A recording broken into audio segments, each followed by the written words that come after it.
Morning, my dears. This is D7 Hybrid Campus and me, your English faculty, Akshaya Ajish, and this class for MS University BA first semester students, and our paper is Introduction to Literature. So ഇംഗ്ലീഷിൻ്റെ പുതിയൊരു ക്ലാസ്സിലേക്ക് എല്ലാ കുട്ടികൾക്കും സ്വാഗതം. അപ്പോൾ നമ്മൾ ഇന്ന് പഠിക്കാൻ പോകുന്നത് MS university BA first semester സ്റ്റുഡൻസിൻ്റെ ഒരു പേപ്പറാണ്, ഇൻട്രൊഡക്ഷൻ ടു ലിറ്ററേച്ചർ എന്ന് പറയുന്ന പേപ്പറാണ് നമ്മൾ പഠിക്കാൻ പോകുന്നത്. And this is our first class for MS university and this is our first unit in the paper Introduction to Literature, and our first unit name is Introduction to Poetry. Okay, അപ്പോൾ നമ്മുടെ first യൂണിറ്റിൻ്റെ പേരെന്ന് പറയുന്നത് എന്താണ്? Introduction to poetry എന്ന് പറയുന്നതാണ് നമ്മുടെ first പേപ്പറിൻ്റെ പേരെന്ന് പറയുന്നത്. അപ്പോൾ നമ്മുടെ ഫസ്റ്റ് ക്ലാസ് ആണ് MS യൂണിവേഴ്സിറ്റിൻ്റെ BA ഇംഗ്ലീഷ് ഫസ്റ്റ് സെമസ്റ്റർ സ്റ്റുഡൻസിൻ്റെ ഫസ്റ്റ് ക്ലാസ് ആണ് നമ്മൾ ഇന്ന് എടുക്കാൻ പോകുന്നത്. നമ്മുടെ പേപ്പറിൻ്റെ പേര് ഇൻട്രൊഡക്ഷൻ ടു ലിറ്ററേച്ചർ എന്നാണ്. അതിൽ ഫസ്റ്റ് യൂണിറ്റ് ആണ് നമ്മൾ ഇന്ന് ഡിസ്കസ് ചെയ്യാൻ വേണ്ടിയിട്ട് പോകുന്നത്. ഇൻട്രൊഡക്ഷൻ ടു പോയട്രി എന്ന് പറയുന്നതാണ് നമ്മുടെ ഫസ്റ്റ് പേപ്പർ എന്ന് പറയുന്നത്. അതിൽ പോയട്രി എന്താണ് എന്നതിനെക്കുറിച്ച് പറയുന്നുണ്ട്. അതുപോലെ തന്നെ ദ ടൈപ്സ് ഓഫ് പോയട്രി പറയുന്നുണ്ട്. ആൻഡ് ദെൻ എന്താ പറയണത്, ദ ടൈപ്സ് ഓഫ് പോയട്രികളിൽ എന്താ ലൈക്ക് സോണറ്റ്, ഓഡ്, എലിജി, ഇത്തരത്തിലുള്ള കാര്യങ്ങളെ കുറിച്ചിട്ടൊക്കെ നമ്മൾ ഈ ഒരു ചാപ്റ്ററിൽ ഡിസ്കസ് ചെയ്യുന്നുണ്ട്. അപ്പോൾ നമ്മൾ ഫസ്റ്റ് നമുക്ക് ഇൻട്രൊഡക്ഷൻ ടു പോയട്രി, എന്താണ് പോയട്രി എന്ന് നമ്മൾ അറിയണം. പോയട്രിയെ കുറിച്ച് നമ്മൾ കൂടുതലായിട്ട് പഠിക്കുമ്പോൾ പോയട്രി എന്ന് പറയുമ്പോൾ കവിത അല്ലെങ്കിൽ കാവ്യാത്മകമായി നമ്മൾ എഴുതുന്നതിനെയാണ് നമ്മൾ എന്ത് പറയുന്നത്? പോയട്രി എന്ന് പറയുന്നത്, അല്ലേ? കാവ്യം എന്നുവെച്ചാൽ കുറച്ചും കൂടെ നമ്മൾ സാഹിത്യ രീതിയിൽ പറയുകയാണെന്നുണ്ടെങ്കിൽ കാവ്യം എന്നതാണ് പോയട്രിയുടെ മലയാളം എന്ന് പറയുന്നത്, അല്ലേ?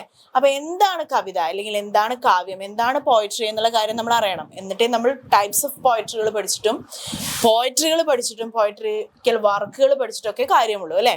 അപ്പോൾ എന്താണ് poetry? Poetry is a type of literature that uses focused lyrical word arrange to get a thought across, explain a scene or tell a story. Poetry എന്ന് പറഞ്ഞു കഴിഞ്ഞാൽ എന്താണ്?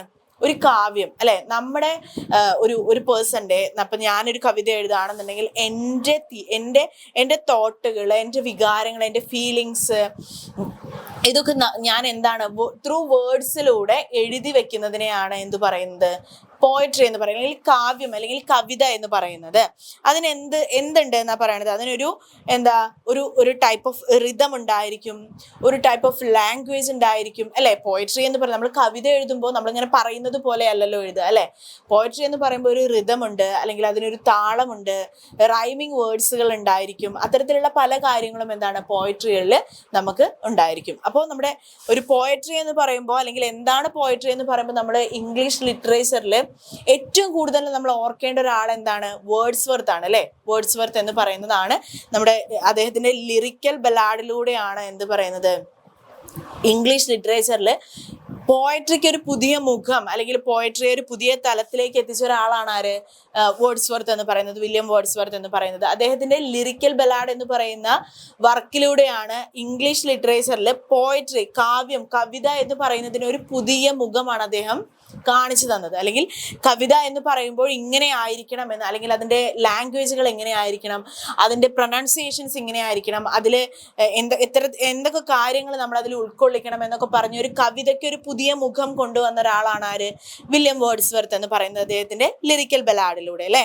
അപ്പോൾ വേർഡ്സ്വർത്ത് പോയട്രിയെ ഇങ്ങനെ പറയുന്നു: poetry as a spontaneous overflow of powerful feelings, it takes its origin from emotions and recollected in tranquillity. എന്ന് പറഞ്ഞു കഴിഞ്ഞാൽ പോയട്രി എന്ന് പറഞ്ഞു കഴിഞ്ഞാൽ നമ്മളെപ്പോൾ വായിക്കുമ്പോഴും, ഇപ്പം നമ്മൾ സങ്കടം വന്നിരിക്കുന്ന സമയത്താവട്ടെ, കൂടുതൽ സന്തോഷിക്കുന്ന സമയത്താവട്ടെ, അല്ലെങ്കിൽ എന്താണ് ഒന്നുമില്ലാതെ ഒരു മീഡിയം ഇതിലാണെന്നുണ്ടെങ്കിൽ പോലും എപ്പോഴും നമുക്കൊരു കവിത കേൾക്കുമ്പോൾ അല്ലെങ്കിൽ ഒരു പാട്ട് കേൾക്കുമ്പോൾ, അല്ലെ, നമുക്ക് നമ്മുടെ മൈൻഡ് ഒന്നും കൂടെ, ഇപ്പൊ സങ്കടമാണെന്നുണ്ടെങ്കിൽ ആ ഒരു എന്തൊരു സാഹചര്യത്തിനെയും വെച്ചിട്ട് നമുക്കതിനെ കോർത്തിണക്കിയും കൊണ്ട് നമുക്ക് എന്താണ് ഒരു കവിതയെ നമുക്ക് വായിക്കാം. രുചിക്കും തോറും മാധുര്യമേറുന്നതാണ് കവിത എന്നാണ് വേർഡ്സ്വർത്ത് പറയുന്നത്. എന്താണ്? രുചിക്കും തോറും മാധുര്യമേറുന്നതാണ് കവിത എന്നതാണ് വേർഡ്സ്വർത്ത് പറയുന്നത്. ഈ പോയട്രി എന്ന് പറയുന്ന ഈ ഒരു കാര്യം, ഈ ഒരു വിഭാഗം, അല്ലെങ്കിൽ ഈ പോയട്രി എന്ന് പറയുന്ന ഒരു സെക്ഷൻ നമ്മുടെ മറ്റൊരു തലത്തിലേക്കാണ് കൊണ്ടുപോകുന്നത്. ചിലപ്പോൾ പോയറ്റ് ഉദ്ദേശിച്ചതായിരിക്കില്ല നമുക്ക് വായിക്കുമ്പോൾ മനസ്സിലാവുക, അല്ലെ? നമ്മൾ വായിക്കുമ്പോൾ എന്താണ് നമുക്ക് അർത്ഥം മനസ്സിലാവുന്നത്, അതാണ് കവിത എന്ന് പറയുന്നത്. ഓക്കെ, അപ്പോൾ കവിത എന്ന് പറയുന്നത് അല്ലെങ്കിൽ പോയട്രി എന്ന് പറയുന്നത്, കാവ്യം എന്ന് പറയുന്നത് എന്താണ്? നമ്മുടെ മറ്റൊരു തലത്തിലേക്ക് കൊണ്ടുപോകുന്ന, നമ്മുടെ തോട്ടുകൾ, ഇമോഷൻസ് ഒക്കെ മറ്റൊരു തലത്തിലേക്ക് കൊണ്ടുപോകുന്ന ഒരു കാര്യം കൂടിയാണ് എന്ത്? പോയട്രി എന്ന് പറയുന്നത്. അപ്പൊ നമ്മുടെ മൈൻഡിനെ പോലും റിഫ്രഷ് ചെയ്യാൻ പോയട്രി സഹായിക്കുന്നു എന്നതാണ് വേർഡ്സ്വർത്ത് പറയുന്നത്. ഇത് ഗദ്യരൂപത്തിലാകുമ്പോൾ എന്ന് വെച്ചാൽ കഥ പറയുന്നത് പോലെ ആകുമ്പോൾ അത് പ്രോസും, കാവ്യരൂപത്തിലാകുമ്പോൾ അത് പോയട്രിയും ആകുന്നു എന്നതാണ് ഇംഗ്ലീഷ് ലിറ്ററേച്ചറിൽ നമ്മൾ പറയുന്നത്. ഗദ്യരൂപത്തിലാണെങ്കിൽ പ്രോസും, കാവ്യരൂപത്തിലാകുമ്പോൾ അതെന്താണ്? പോയട്രിയും ആകുന്നു എന്നതാണ് പറയുന്നത്. അപ്പൊ നമ്മൾ പോയട്രികൾ എഴുതുന്ന സമയത്ത് അല്ലെങ്കിൽ കവിതകളിൽ നമ്മൾ ഒരുപാട്, ഇപ്പോൾ കുറേ നമ്മൾ കവിതകൾ പഠിക്കുമ്പോൾ നമ്മൾ കേട്ടിട്ടുണ്ടായിരിക്കും സിമിലി, മെറ്റഫോർ, അലിട്രേഷൻ, അസൊണൻസ് എന്നൊക്കെ നമ്മൾ കേട്ടിട്ടുണ്ടായിരിക്കും. ഇപ്പൊ മലയാളത്തിൽ പറയുകയാണെങ്കിൽ ഉപമ, ഉൽപ്രേക്ഷ എന്നൊക്കെ നമ്മൾ പറയുന്നുണ്ടല്ലോ. അതാണ് സിമിലി, മെറ്റഫോർ എന്ന് പറയുന്നത്. ഒന്നും കൂടെ എളുപ്പമാക്കി പറയുകയാണെന്നുണ്ടെങ്കിൽ സിമിലി എന്ന് പറയുമ്പോൾ ഇത്തരത്തിൽ ഈ 4 കാര്യങ്ങളും നമ്മൾ കവിതയിൽ നിർബന്ധമായിട്ടും ഏതൊരു കവിത എടുത്ത് നോക്കുകയാണെങ്കിലും ഇത് ഏതെങ്കിലും ഒന്ന് ഒരു കവിതയിൽ ഉണ്ടായിരിക്കും. അത് ഉറപ്പായിട്ടുള്ള കാര്യമാണ്. ഈ കവിതയിൽ നിർബന്ധമായിട്ടും ഏതെങ്കിലും ഒരു കാര്യം, ഈ സിമിലിയോ, മെറ്റഫറോ, അസൊണൻസോ, അലിട്രേഷനോ എന്തെങ്കിലും ഒരു കാര്യം ഒരു കവിതയിൽ ഉണ്ടായിരിക്കും. അത് ഇംഗ്ലീഷ് ലിറ്ററേച്ചറിൽ നമ്മൾ ചേർക്കുന്ന എന്നുവെച്ചാൽ ഉപമ, അലങ്കാരം എന്നൊക്കെ നമ്മൾ പറയാറില്ലേ, അത് തന്നെയാണ് സിമിലി, മെറ്റഫർ എന്ന് പറയുന്നത്. അപ്പോൾ സിമിലി എന്ന് പറഞ്ഞു കഴിഞ്ഞാൽ കവിതയിൽ നമ്മൾ ഉൾപ്പെടുത്തുന്ന ഒരു കാര്യമാണ്. അപ്പൊ അതെങ്ങനെ പറയാം? സിമിലി മെറ്റഫറും തമ്മിൽ, സിമിലി ആണെങ്കിലും മെറ്റഫർ ആണെന്നുണ്ടെങ്കിലും എന്താണ്? ഒന്നിനെ മറ്റൊന്നിനോട് കമ്പയർ ചെയ്യുന്നതാണ്. ഇപ്പൊ ഞാൻ പറയാണ് ഷീസ് ലൈക്ക് ആസ് എ എന്താണ്? Angel. She's as a Angel എന്ന് പറയാണ്. She is as an Angel. അവളൊരു ഏഞ്ചൽ, അവരൊരു മാലാഖയെ പോലെയാണ് എന്ന് ഞാൻ പറയുമ്പോൾ അത് അവിടെ ആസ് ഓർ ലൈക്ക് എന്ന് പറഞ്ഞ് നമ്മൾ ഒരാളെ കമ്പയർ ചെയ്യുമ്പോൾ, മനസ്സിലായോ? സിമിലി എന്ന് പറയുമ്പോൾ ആസ് ഓർ ലൈക്ക് വെച്ചിട്ട് നമ്മൾ ഒരാളെ കമ്പയർ ചെയ്യുമ്പോൾ അത് സിമിലിയാണ്. മെറ്റഫർ ആവുമ്പോൾ ആസ് ഓർ ലൈക്ക് നമ്മൾ ഉപയോഗിക്കേണ്ട കാര്യമില്ല. ക്ലിയർ ആണോ? സിമിലി എന്ന് പറയുമ്പോൾ she like as a angel, she's like as an angel. അല്ലെങ്കിൽ her love like an red rose. Her love like a red rose. അവളുടെ സ്നേഹം എന്ന് പറയുന്നത് ഒരു റെഡ് റോസ് പോലെയാണ്. എന്നുവെച്ചാൽ നമ്മൾ ലൈക്ക് ഓർ ആസ് വെച്ചിട്ട് ഒന്നിനെ മറ്റൊന്നിനോട് കമ്പയർ ചെയ്യുമ്പോൾ അത് സിമിലിയും, ലൈക്ക് ഓർ ആസ് വെച്ചിട്ട് നമ്മൾ കമ്പയർ ചെയ്യാതെ, എന്ന് വെച്ചാൽ ഷീ ഈസ് എൻ ഏഞ്ചൽ, അവൾ ഒരു ഏഞ്ചലാണ്. അപ്പോൾ അതും അവളെയും ഒരു ഏഞ്ചലിനെയും നമ്മൾ കമ്പയർ ചെയ്യുന്നത് തന്നെയാണ്. അപ്പോൾ ഈ ലൈക്ക് ഓർ ആസ് ഉപയോഗിച്ചിട്ടില്ല എന്നുണ്ടെങ്കിൽ അത് മെറ്റഫറും, ലൈക്ക് ഓർ ആസ് ഉപയോഗിക്കുമ്പോൾ അത് സിമിലിയുമാകുന്നു കവിതയിൽ. ഓക്കെ, ക്ലിയർ ആണെന്ന് വിചാരിക്കുന്നു. ലൈക്ക് ഓർ ആസ് ഉപയോഗിക്കുമ്പോൾ സിമിലി, ലൈക്ക് ഓർ ആസ് ഉപയോഗിക്കാതെ നമ്മൾ ഒന്നിനെ മറ്റൊന്നിനോട് കമ്പയർ ചെയ്യുമ്പോൾ അത് മെറ്റഫറുമാണ്. അതുപോലെ തന്നെയാണ് അലിട്രേഷനും അസൊണൻസും വരുന്നത്. അലിട്രേഷനും അസൊണൻസും എന്ന് പറയുന്നതും കവിതയിൽ നമ്മൾ കാണുന്ന ഒരു കാര്യം, അധികം കവിതകളിലും നമ്മൾ കാണുന്ന ഒരു കാര്യമാണ്. എന്ത്? പോയട്രികളിൽ നമ്മൾ കാണുന്നതാണ് എന്ത്? അലിട്രേഷൻ ആൻഡ് അസൊണൻസ് എന്ന് പറയുന്നത്. And what is alliteration and what is assonance? Alliteration എന്ന് പറയുമ്പോൾ ഒരു പ്രത്യേക സൗണ്ടുകൾ ഒരു പ്രത്യേക ഇടവേളയിൽ റിപ്പീറ്റ് ചെയ്ത് വരുന്നതിനെയാണ് നമ്മൾ എന്ത് പറയുന്നത്? അലിട്രേഷൻ എന്ന് പറയുന്നത്. ഓക്കെ, അപ്പൊ അലിട്രേഷൻ എന്ന് പറയുമ്പോൾ അപ്പൊ നമ്മൾ പറയാണ് എന്ത്? She cells seashells on the seashore. Okay, she sells seashells on the seashore എന്ന് പറയുമ്പോൾ അവിടെ യെസ് സൗണ്ട് എന്താണ്? റിപ്പീറ്റ് ചെയ്ത് വരുന്നുണ്ട് അല്ലെ.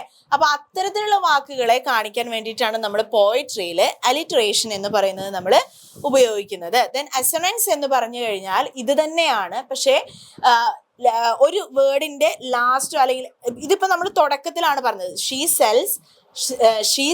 seashells on the seashore എന്ന് നമ്മൾ പറഞ്ഞത് തുടക്കത്തിലാണ് ഈ ഒരു റിപ്പീറ്റേഷൻ വരുന്നത്. പക്ഷെ അസൊണൻസ് ആവുമ്പോൾ എന്താണ്? തുടക്കത്തിലാവണ്ട, ഒരേ സൗണ്ടുകൾ റിപ്പീറ്റ് ചെയ്ത് വന്നാൽ മതി. ഓക്കെ, അത് മിഡിലാവാം, ലാസ്റ്റിലാവാം, ഇടയ്ക്കാവാം, തുടക്കത്തിലാവാം, എങ്ങനെയും ആകാം. ഒരേ സൗണ്ടുകൾ റിപ്പീറ്റ് ചെയ്ത് വരുന്നതിനെയാണ് നമ്മൾ എന്ത് പറയുന്നത്? അസൊണൻസ് എന്ന് നമ്മൾ പറയുന്നത്. അപ്പോൾ എന്നിവ ചേർത്ത്, ഇതൊക്കെ ചേർത്ത് എഴുതുന്നതാണ് ഒരു പോയട്രി എന്ന് പറഞ്ഞു കഴിഞ്ഞാൽ. മനസ്സിലായോ? ഇത്തരത്തിലുള്ള ഉപമ, അലങ്കാരങ്ങൾ, ഉൽപ്രേക്ഷ എന്ന് വെച്ചാൽ സിമിലി, മെറ്റഫർ, അസൊണൻസ്, അലിട്രേഷൻസ് ഒക്കെ ചേർത്ത് എഴുതുന്നതാണ് എന്ത് പറയുന്നത്? ഒരു പോയട്രി എന്ന് പറയുന്നത്. അതിൽ റൈമിംഗ് സ്കീമുകൾ വരാം, റൈമിംഗ് വേർഡ്സുകൾ വരാം. What is rhyming words? Rhyming words എന്ന് പറഞ്ഞു കഴിഞ്ഞാൽ ഒരു കവിതയുടെ ലാസ്റ്റ് വരികൾ നോക്കുമ്പോൾ ഒരേ സൗണ്ട്, ഒരേപോലെ വേർഡുകൾ വരുന്നത് വെച്ചാൽ ഒരേപോലത്തെ വേർഡുകൾ വരുന്നതിനെയാണ് നമ്മൾ എന്ത് പറയുന്നത്? റൈമിംഗ് വേർഡ്സുകൾ എന്ന് പറയുന്നത്. അതിന്റെ ആ ഒരു രീതിയാണ് വെച്ചാൽ ആദ്യത്തെ ഇപ്പൊ 4 സ്റ്റാൻസ് ആണെങ്കിൽ 2 ലൈനിൽ ഒരേപോലെ ആവും, അടുത്ത 2 ലൈനിൽ ഒരേ സൗണ്ട് ആവും. അപ്പൊ എ എ ബി ബി അങ്ങനെയാണ് അതിന്റെ റൈമിംഗ് സ്കീമുകൾ നമുക്ക് വരുന്നത്. ഓക്കെ, അപ്പോ അതുപോലെ തന്നെ ഇപ്പൊ റോബർട്ട് ഫ്രോസ്റ്റ് കവിതയെ കുറിച്ച് പോയട്രിയെ കുറിച്ച് പറഞ്ഞിട്ടുള്ളത് എന്താന്ന് വെച്ചാൽ, poetry is when an emotion has found it thought and its thought and the thought has found words. എന്താണ്? നമ്മുടെ വികാരത്തിലൂടെ, നമ്മുടെ ഫീലിങ്സിലൂടെ, നമ്മുടെ ഇമോഷൻസിലൂടെ നമുക്ക് ചിന്തകൾ ഉണ്ടാവുന്നതിനെയാണ് എന്ത് പറയുന്നത്?